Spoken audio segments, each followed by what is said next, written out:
আপোনাৰ 10 টকা এটা পাইছিলোঁ মই 10 টকাত লিখা আছিলে নাম্বাৰটো আপোনাৰ আপুনি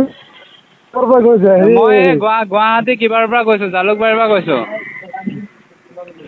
10 টকা 10 টকা এটা পাইছিলোঁ তাত কল কৰবা বুলি লিখা আছিলে মোবাইল নম্বৰ আছিলে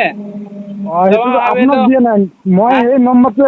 সেই নম্বৰটো মই এটা ছোৱালীক দিছিলোঁ ছোৱালীটোতো বস্তু কিনি ল'লে পইচাটোতো আহি গ'ল এইফালে ঘূৰি ঘূৰি সেইটো আপুনি ৰাখি দিয়ক পইচাটো আপুনি দিব কোনবা দাদা মই পইচাটো ৰাখিব নোৱাৰোঁ পইচাটো মই কিবা কৰি দিলোঁ এই চব্জি দোকানত দি দিলোঁ আৰু চব্জি লৈ ল'লোঁ চব্জি দোকানত দি দিলোঁ আৰু চব্জি লৈ ল'লোঁ 10 টকাটো দি দাদা গাড়ী দিয়ক আপোনাৰ কাম লাগব পইচাটো শুনছা নাই পইচাটো মই এইটো দি দিলোঁ চব্জি দোকানত পইচাটো কেতিয়াবা মই এটা ছোৱালীক দিছিলোঁ এই হেৰিত দিছিলোঁ কিবা বস্তু কিনিলে চাগে দি দিলে পইচাটো ঘূৰি ঘূৰি গুৱাহাটী আহি পাই গ'ল হয় নেকি তাকেতো